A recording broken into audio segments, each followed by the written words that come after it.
29페이지 두 번째 질문. 눈 크게 뜨고 가봅시다. 문단 번호부터 한번 써볼까요? 몇 개의 문단은 이루어져 있는지. 하나, 6개. 둘, 6개입니까? 한번 써봅시다. 맞죠? 셋, 넷, 다섯, 총 6개 문단으로 이루어져 있고요. 그 내용은 이건 법지문입니다. 법지문이죠. 선생님은 법 없어도 살 사람이기 때문에 법을 공부하는 거에 큰 의미가 없지만 그래서 한번 해보도록 하자. 자, 첫 번째 문단 갑시다. 첫 번째 문단 내용이 좀 길어 보이죠? 길지만 여기서 중요한 건 첫 번째 문단이 길다고 해서 어렵게 생각하지 마. 여기서 말하고 있는 것 자체가 중요한 게 아니라 앞으로 나올 내용이 더 중요한 거야. 무엇에 대해서 말할지. 그러니까 무엇에 대해서 말할지가 정해져야지 이게 핵심어가 나오는 거고 핵심어가 나오면 그 핵심 문장에 대한 키워드만 잡아보면 되는 거야. 가보자. 건축물을 짓고자 하는 사람은 건축 허가를 받을 수 있는지를 행정기관의 사전에 확인받으려고 할 것이야. 내가 말이야. 인계동에 땅이 한 2,000평 정도 있는데 거기다가 주차장을 지으면 좀 돈이 될 것 같아. 여기다 주차장 지어도 될까? 라고 행정기관에 확인할 것이야. 영통구청에다 물어보고 싶은 거야. 그다음 두 번째. 그리고 건축 허가를 받을 수 있다는 공식적인 답변을 행정기관으로부터 받으면 그 답변을 믿고 건축을 진행할 것이야. 그래서 여기다가 주차장을 지어도 될 것 같습니까? 라고 문의를 했더니 구청에서 야 인계동은 8달구냐? 8달구 인계동이야? 장군 절대 아니고 8달구 권성구? 8달구. 그래서 8달구청에서 이종훈 씨 여기다 주차장을 지어도 되겠습니다. 될 것 같습니다. 라고 답변을 온 거야. 그러면 나는 그걸 믿고 포크레인 부르고 자재 사고 뭐 철근 사고 사겠죠. 그렇지. 돈 많지. 여기다 주차장을 지으려고요. 그 답변을 믿고 건축을 진행할 것이다. 이처럼 앞에 있는 사례가 나왔어요. 이처럼 행정기관에 어떤 조치가 실행될 것이라는 데 대한 국민의 믿음을 뭐라고 해요? 신뢰라고 하는 거야. 그러면 행정기관에서 이렇게 해줬으니까 나 그 말 믿을 수 있어. 이게 신뢰야. 그러니까 여기서 말하는 신뢰는 행정기관의 조치에 대한 믿음인 거야. 그럼 여기다 지어도 되겠구나. 신뢰라고 하며 국민에게 신뢰를 주는 행정기관의 말이나 행위를 행정기관에 뭐라고 한다? 선행조치라고 한다 이거야. 그럼 여기서 내가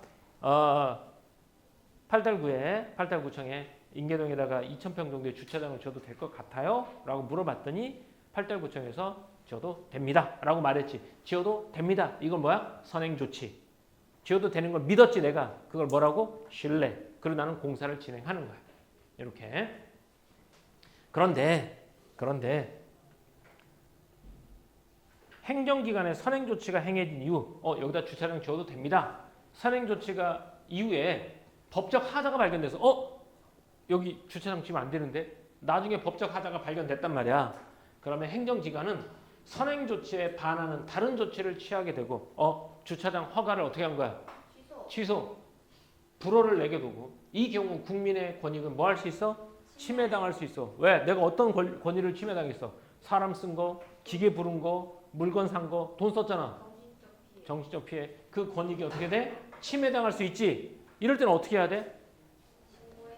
따라서 행정기관의 선행조치에 법적 하자가 있더라도 여기다 건축물 줘도 돼. 주차장 줘도 돼. 하자가 있더라도 일정한 요건을 충족한다면 행정에 대한 국민의 정당하고 합리적인 신뢰는 뭐 해야 된다? 보호받아야 된다 이거야. 여기서 말하는 국민의 신뢰가 뭔데? 행정기관의 행정조치를 믿은 거지. 그 믿음은 뭐 해야 돼? 보호받아야 된다라는 거죠. 보호받아야 된다라는 거야. 이를 뭐라고 한다? 신뢰보호 원칙이라고 한다. 이를 신뢰보호 원칙이라고 한다 하는 거야. 이게 신뢰보호 원칙이에요. 야, 법적으로 잘못이 있는 건 니네 탓이지. 나는 니네 말을 믿고 벌써 다 했는데 이게 그럼 너의 신뢰를 지켜줄게 라고 했어. 그럼 주차장 허가를 취소해야 돼? 아니면 그냥 주차장 짓도록 해야 돼? 그렇지. 그게 바로 신뢰보호 원칙입니다. 행정기관이 신뢰보호 원칙에 위배되는 처분을 내릴 경우 그 처분은 위법한 것이며 취소 또는 뭐가 된다? 무효가 된다라는 거지. 이렇게. 그러면 여기서는 뭐에 대해서 말하고 있죠? 신뢰 보호 원칙에 대해서 말하고 있지. 그럼 이 다음에 나올 내용은 뭘까요? 이걸 통해서 파악해 봐야 돼요. 막 던지지 말고. 첫 번째 문단에서 나와 있어요. 적용되기 위한 조건. 그래요. 적용되기 위한 조건이에요. 그러면 여기서 중심 문장은 어디가 된다고? 원래 선생님이 개념에는 밑줄을 잘 안 하지만 따라서 다음부터 여기까지가 되는 거야. 알겠어요? 행정기관의 선행 조치에 법적 하자가 있더라도 일정한 요건을 충족한다면 국민에 대한 합리적인 신뢰는 보호받아야 함을 행정법상으로 원칙으로 삼고 있는데 이를 뭐라고 한다? 신뢰 보호 원칙이라고 한다. 이렇게. 그러면 이 다음에 뭐가 나온다? 조건. 일정한 요건이 나올 거라는 걸 알아야 돼. 근데 잘 모르겠어. 근데 밑에 걸 살짝 봤어. 그랬더니 신뢰 보호 원칙이 적용되기 위한 첫 번째 요건이라고 나와 있지. 그럼 순간 다시 거꾸로 올라가서 아 그럼 여기가 밑줄이겠구나 라고 봐도 돼. 알겠죠? 거꾸로 가도 돼요. 자 그럼 가봅시다. 신뢰 보호 원칙이 적용되기 위한 첫 번째 요건. 아니야 이건? 이건 아니야? 자 신뢰 보호 원칙이 적용되기 위한 첫 번째 요건은 행정기관의 선행 조치로서 공적 견해 표명이 있어야 한다라는 거야. 공적 견해를 표명해야 돼. 누가? 행정기관이. 공적 견해 표명은 행정기관이 행정권 행사에 대한 의사를 공적으로 드러내는 것을 의미한다. 공적 견해 표명은 시설의 건축 허가, 사업 계획서에 대한 적정 통보 등과 같은 같이 구체적 사안에 가신 것이어야 하므로 단순히 법령 해석과 같은 추상적인 내용의 질의에 행정기관이 원론적 차원에서 답변해 준 것은 이해에 해당하지 않는다. 행정기관이 명시적으로 의사를 드러내는 것뿐만 아니라 행정적 권한을 행사하지 않음으로써 묵시적으로 의사를 드러내는 것도 의사를 표명한 행위로 보아 공적 견해 표명이 될 수 있다. 가령 좀 많이 왔지? 여기는 첫 번째 요건이 뭐라고요? 공적 견해 표명이 있어야 된다라는 거죠. 그럼 공적 견해 표명은 뭐라고? 요걸 의미하죠? 공적 견해 표명이야, 개념이야. 근데 공적 견해 표명에는 두 가지가 있어요. 명시적인 것과 뭐가 있어? 묵시적인 것이 있습니다. 명시적인 것과 묵시적인 것 이렇게 나눠줄 수 있어요. 자, 이 가령은 묵시적인 것이죠. 행정적 권한을 행사하지 않음으로써 묵시적으로 의사를 드러내는 것을 그것도 의사를 표명한 행위로 본단 말이야. 어떤 거냐? 가령 행정기관이 어떤 위법한 상태에 대해 취소권, 영업정지권 등의 행정적 권한을 행사할 기회가 있었음에도 이를 장기간 행사하지 않았을 경우 국민은 행정기관이 이러한 권한을 이후에도 계속 행사하지 않을 것이라는 뭘 갖게 돼? 신뢰를 갖게 되는 거지. 이게 묵시적 공적 견해 표명이 되는 거야. 이 경우 행정기관이 장기간 행정권한을 행사하지 않는 것은 행정기관의 의사표명 행위로 볼 수 있다 이거지. 자, 선생님이 인계동에다가 주차장 사업이 이제 안 됐어. 그래서 먹고 살 길이 막막해서 거기서 노점상을 하게 됩니다. 노점상을 하게 된 거야. 그랬더니 이제 그 앞에 가게를 갖고 있는 수연이가 구청에다가 신고한 거죠. 팔당구청에. 앞에 있는 노점상 때문에 내가 장사가 잘 안 됩니다. 불법 노점상 해소해 주세요. 처리해 주세요. 라고 했어. 그러니까 난 노점상을 하고 있는데 구청에서 나왔지. 직원이 나와서 나한테 이게 이거 여기 노점상 금지 구역인데 한번 보고 그냥 갔어. 그냥 갔어. 그래서 수연이가 또 몇 번 더 신고를 했는데 걔네들이 와서 그냥 갔어. 이거야. 그럼 이게 뭐야? 얘네들이 행정 집행으로 인해서 노점상을 철거할 수도 있음에도 불구하고 장기간 철거 안 했지? 네. 그럼 나는 뭐라고 믿는 거야? 여기다 노점상을 해도 행정구청에서 조치를 취하지 않는구나 라는 믿음을 갖게 되는 거지. 그것도 공적 견해 표명이라고 본다는 거야. 알겠어요? 어쨌든 신뢰 보호 원칙의 첫 번째 요건은 뭐가 있어야 된다? 공적 견해 표명이 있어야 된다. 이게 첫 번째야. 됐죠? 이게 명시적이든 무시적이든. 두 번째 요건입니다. 행정기관의 선행조치에 대한 신뢰가 보호할 가치가 있어야 된다는 거야. 신뢰, 즉 국민이 행정 그 기관에 믿었잖아. 그 믿음이 보호할 만한 가치가 있어야 된다는 거야. 좀 말이 좀 어렵다. 다시 가볼까? 이는 행정기관의 선행조치가 법적 하자를 갖게 된 것에 대해 국민에게 귀책 사유, 즉 책임을 물을 만한 사유가 없어야 함을 의미한다. 예를 들어 행정기관이 특정 사업에 대해 허가가 가능하다는 견해를 표명했으나 그 허가 조치에 법적 하자가 발견되었을 때 그 이유가 허가를 신청한 국민이 잘못된 정보를 제공했기 때문이라면 그 국민에게 기책 사유가 있다 이거야. 자, 두 번째는 밑줄은 이거죠. 어쨌든 행정기관에 대한 신뢰가 보호할 만한 가치가 있어야 한다는 것이지. 자, 내가 주차장을 짓겠다라고 이제 지어도 됩니까? 문의를 했지. 그랬더니 이제 행정기관에서 그러면 거기 무슨 대본이랑 무슨 뭐랑 서류를 좀 같이 내. 그래서 같이 보자라고 했어. 그 내가 서류를 다 떼서 정상적으로 갖다 줬어. 그랬더니 거기서 해라고 했지. 그럼 나는 잘못이 없잖아. 그러니까 나의 이런 믿음은 보호할 만한 가치가 있는 거야. 근데 대신 요거 이 서류가 가면 허가가 안 나올 것 같아. 이 서류를 슬쩍 빼. 사기꾼. 내가 슬쩍 뺐어. 그리고 행정기관에 갖다 줬어. 행정기관 보니까 괜찮네. 그래 여기다 해라고 했는데 나중에 알고 보니까 내가 서류를 빼돌린 거야. 일부러 몰래. 그러면 나는 이런 국민에 대한 신뢰를 보호받을 만한 자격이 있어 없어? 없지. 이게 그 얘기야. 귀책사유가 누구한테 있는 거니? 귀책사유가 국민에게 있는 것이지. 우리 귀책사유라는 말은 알고 있죠? 어떤 의미지? 어딜 통해서 많이 알아요? 이혼 숙녀 캠프에 보면 항상 나오잖아요. 아니 들었어요. 귀책사유. 귀책사유 누구한테 책임이 있냐? 이혼의 책임이 누구한테 있냐? 귀책사유라는 말 잘 나오죠. 이게 두 번째 요건이고요. 다음 세 번째 요건 갑시다. 세 번째 요건은 행정기관의 선행 조치에 대한 국민의 신뢰와 믿음이죠. 국민의 신뢰와 국민이 행한 행위 사이에 인과관계가 있어야 된다라는 거야. 내가 믿었어. 이 신뢰와 믿음과 국민이 행한 행위, 내가 어떤 행동을 했지. 거기에는 뭐가 있어야 된다? 인과관계가 있어야 하며 행정기관이 선행 조치에 반하는 다른 조치를 취함으로써 국민의 권익이 뭐 해야 돼? 침해당한 경우야 한다는 것이다 라고 해서 예를 들어 라고 했죠. 신뢰와 행한 행동 사이에 인과관계가 있어야 되면서 또 선행 조치에 반하는 다른 조치를 취함으로써 국민의 권익이 침해당해야 돼. 그러니까 침해 안 당하면 안 돼. 그러니까 이 말은 이거야. 내가 저기다가 나 여기다 주차장 인계동에다 2,000평짜리 주차장 만들어도 됩니까? 라고 문의를 했어. 거기서 만들어도 돼 라고 했지. 그래서 난 아까 뭐 했다고? 기계도 사고 인부도 쓰고 땅도 파고 막 그랬잖아.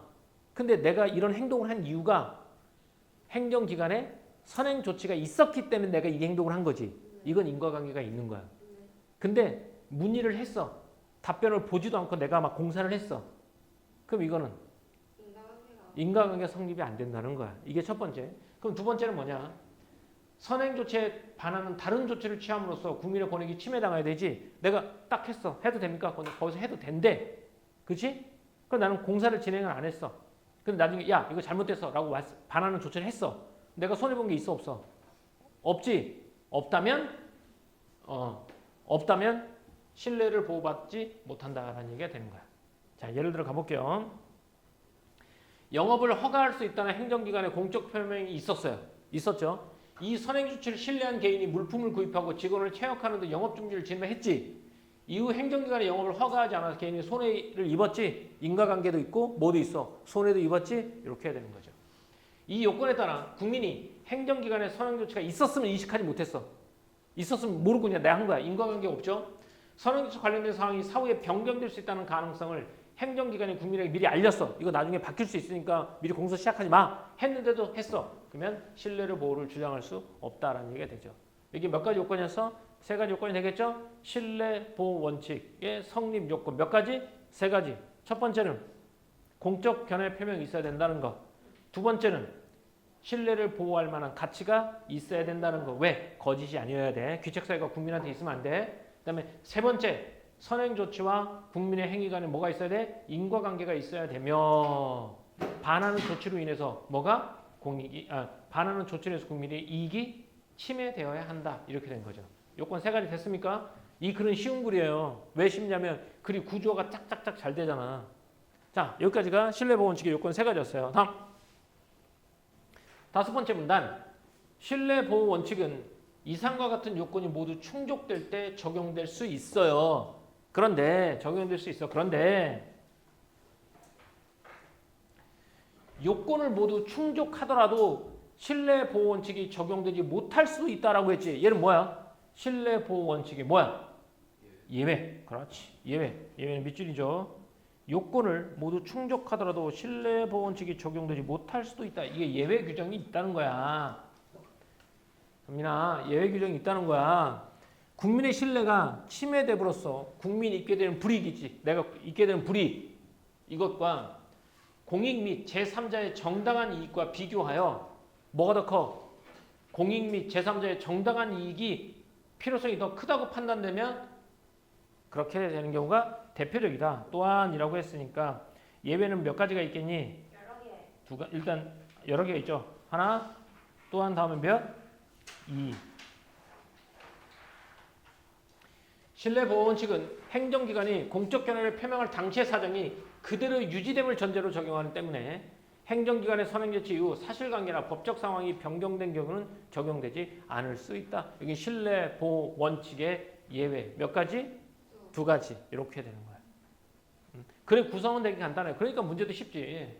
6번째 문단. 신뢰보호 원칙은 법적 하자가 있는 행정기관의 선행조치도 적법한 것처럼 효율적으로 유지하게 한다는 점에서 행정작용이 법률에 적합해야 한다는 행정상 법치주의 원리에 어긋나는 것처럼 보일 수 있다. 하지만 국민의 정당하고 합리적인 신뢰를 보호하는 것이 법치주의의 근본 정신에 부합한다는 관점에서 보면 결국 신뢰보호 원칙이 행정상 법치주의에 어긋나지 않는다라는 거죠. 그럼 결국 뭐라는 거야? 신뢰보호 원칙은 행정상 법치주의에 어긋나지 않는다. 됐습니까? 오케이. 자, 그러면 첫 번째 문단부터 다시 한번 가볼게요. 여기서는 신뢰하고 선행교체에 대한 개념이 나와 있죠. 그래서 신뢰보호 원칙이 무엇인지 설명해 줍니다. 신뢰보호 원칙은 일정한 요건이 주어진다면 국민의 신뢰는 뭐야? 보호되어야 한다라고 말했죠. 일정한 요건 나옵니다. 첫 번째, 공적 견해 표명이 있어야 되고요. 공적 견해 표명에 대한 설명과 공적 견해 표명 안에는 명시적, 묵시적인 거 다 포함된다는 것. 두 번째 요건은 행정기관의 선행조치에 대한 신뢰가 보호할 만한 가치가 있어야 된다. 즉 귀책사유가 국민한테 없어야 됩니다. 세 번째 인과관계가 있어야 되며 실제로 권익이 뭐 해야 돼? 침해되어야 한다라는 것이겠죠. 이 세 가지. 다섯 번째 문단. 하지만 예외가 있죠. 예외는 몇 가지? 크게 2가지인 거죠. 개인의 권익 침해보다 제3자나 공익의 손해보는 공익이 더 클 경우, 또 행정기관이 견해 표명할 당시하고 이후의 사정이 달라졌을 경우, 그리고 얘는 신뢰보호 원칙이 행정상 법치주의에 어긋나지 않는다. 이렇게 된 거예요. 됐습니까? 그러면 가보자. 29번. 윗글을 읽고 답을 찾을 수 있는 질문에 해당하지 않는 것. 자, 가자. 신뢰보호 원칙이 필요한 이유는 무엇일까요? 어디 나올까요? 신뢰보호 원칙이 왜 필요합니까? 2문단이요? 그 1문단이죠. 왜 필요하죠? 보호할 필요성이 있다라고 나와 있죠. 행정기관의 조치를 믿은 국민의 신뢰는 보호받을 만한 필요가 있다고 나오죠. 신뢰보호 원칙이 성립된 역사적 배경은요? 땡. 다음 몇 번? 2번. 이렇게 나오죠. 요건은 3가지가 나오죠. 두 번째 문단, 세 번째 문단, 네 번째 문단 나오죠. 제한다는 경우 5번째 문단 나오죠. 행정사 법치주의에 어긋나지 않는 이유는 몇 번째 문단에? 6번째 문단에 나오게 되죠. 이렇게 문단 다 나왔어요. 다음.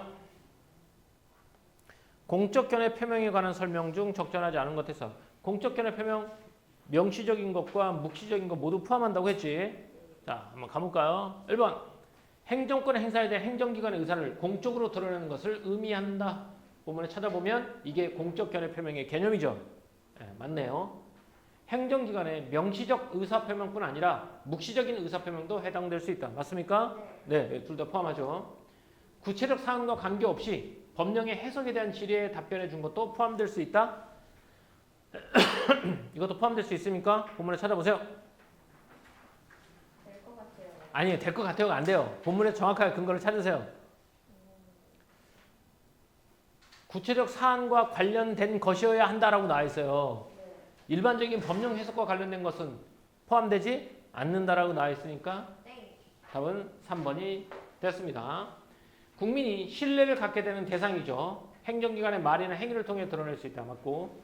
국민의 신뢰가 형성된 공적 견해이더라도 법적 상황이 변경된 후에는 신뢰의 대상이 되지 못한다. 맞죠? 이거 몇 번째 문단을 통해서 알 수 있습니까? 이건 여기서 키워드는 뭐야? 법적 상황이 변경된 후 신뢰 보호 원칙의 예외. 몇 번째 문단? 5. 5번째 문단에 나와 있죠. 자, 이렇게 해서 풀어봤어요. 다음. 기억의 이유. 이런 거 서술형 이런 걸 잘 풀어야 돼. 이런 걸 잘 해야지 너네도 서술형도 도움이 되고 수능에 대한 전반적인 이해도도 높아갑니다. 기억의 이유 찾아봅시다. 기억의 이유. 이유라는 말이니까 왜야 왜? 왜? 국민이 행정기관의 선행적이 있었으면 인식하지 못했지. 이 요건에 또 변경될 수 있다는 가능성이 국민에게 미리 알렸지. 그런데도 얘가 뭐 한 거야? 일을 쳐서 사고를 쳤지. 그럼 보호받지 않아. 그러면 그 답의 근거는 이 요건에 따라라고 했으니까 어디에 해당하겠냐? 여기에 해당하는 거지. 그지? 그럼 여기는 뭐 해야 돼? 세 번째 요건인 거잖아. 뭐가 있어야 된다는 거야? 인과관계가 있어야 되고 행정 조치로 인해서 뭐가 권익이 피해가 입었어야 되겠지. 그럼 얘는 주장할 수 없다는 이유는 뭐야? 뭐가 없거나 인과관계가 없거나 권익의 침해가 안 됐어야 되지. 근데 얘는 권익 침해가 있을 수도 있겠지. 인식하지 못하거나 변경될 수 있다는 거 좋지. 그러면 그 원인이 뭐에 있지 않다는 거야? 행정 조치에 있지 않다는 거겠지? 그러면 선택지에서 뭘 찾아야 되겠냐? 인과관계라는 말이 있어야 되겠죠? 인과관계라는 말이 있어야 되겠죠? 몇 번입니까? 5번. 아닌가? 아닌가는 빼고.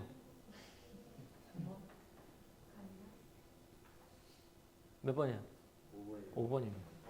5번이 바로 인과관계죠. 맞죠? 인과관계잖아요. 자, 그래서 여기서 답은 몇 번? 5번이 되겠죠.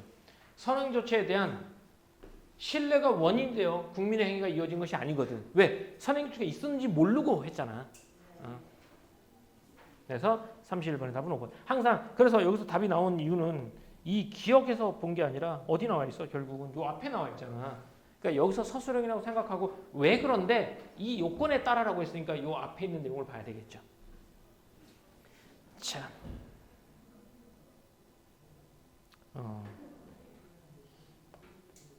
요거 하나 남았네요. 하나 오시와요. 하는 거 봐서요. 자, 가보자. 요거 가볼게요. A는 도시계획 구역 안에 농지에 복지시설을 건립하기 위해 토지개발 행위 허가가 가능한지 땡땡시에 문의했어요. 땡땡시에 문의했어요. A는 담당 공무원으로부터 관련 법규상 토지개발 행위가 허용된다는 회신을 받고 라고 했죠. 토지개발 계획이 허용된다는 회신이죠. 이게 뭡니까? 이게 선행조치. 이거 선행조치를 믿었지. 믿고 건축을 준비했지. 건축을 준비했단 말이야. 하지만 땡땡시는 해당 농지를 보존해야 할 공익적 필요가 있다는 사유를 들어 A가 신청한 토지 개발 행위를 어떻게 했어요? 불허했어요. 그럼 얘는 뭐에 반하는 거죠? 신뢰에 반하는 행동을 한 거야. 그러면 신뢰를 보호한 거야, 보호하지 않은 거야? 안 했죠. 그래서 법원에 판단을 내렸어요. 법원은 땡땡시의 토지 개발 행위의 불허가 처분이 신뢰 보호 원칙에 위배된다고 판결한 거지. 그럼 누구 손을 들어준 거니?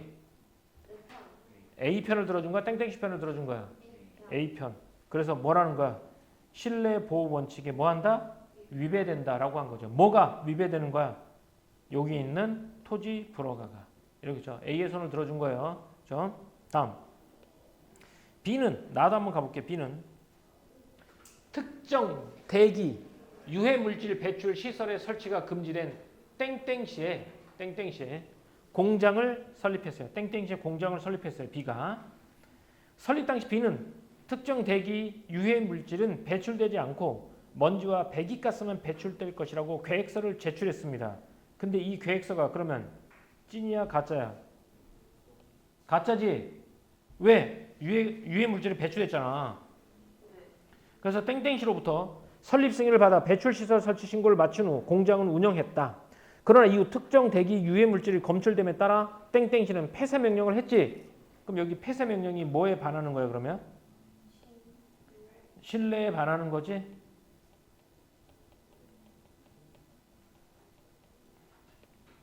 법원은 B가 허위이거나 부실한 계획서를 제출해 착오를 유발하였으므로 땡땡시의 시설 폐쇄 명령은 신뢰 보호 원칙에 위배되지 않는다라고 판단한 거야. 누구 손을 들어준 거죠?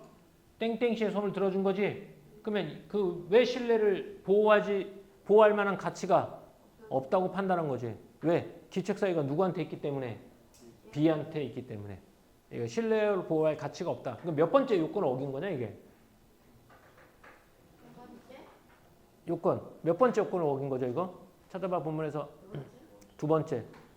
귀책 사유가 누구한테 있어? 국민한테 있는 거지? 이건 두 번째 요건을 어긋나게 된 거야. 그래서 얘는 요건도 다 지켰지. 그래서 신뢰를 보호해 주는 거고 얘는 신뢰를 보호하지 않는 거지. 신뢰를 보호하지 않는 거야. 그죠? 자, 적절한 거냐 적절하지 않은 거냐? 자, 가보자.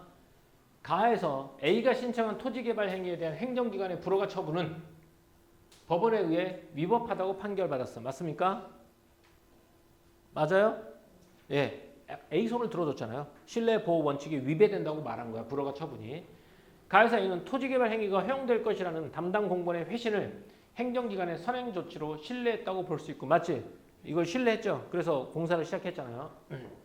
가해서 법원은 행정기관이 농지를 보존함으로써 얻는 공익이 A의 권익을 침해하면서까지 보호해야 할 만큼 크지가 않다고 판단한 것이군. 맞습니까? 누구 손을 들어준 거야? 이 선택지 보면? A 손을 들어준 거지? 맞죠? 그래서 신뢰 원칙에 위배된 거 맞죠? 예배에 해당하지 않는다는 거야. 얘도 맞네요. 나에서 행정기관이 B의 공장 건립을 슬립한 것은 B의 공장 건립을 승인했어요. 위법 상태에 대한 행정적 권한을 행사하지 않음으로써 의사를 표명한 거야. 이건 묵시적 의사 표명이죠. 근데 묵시적 본문에 봐요. 의사 표명 어떻게 했죠?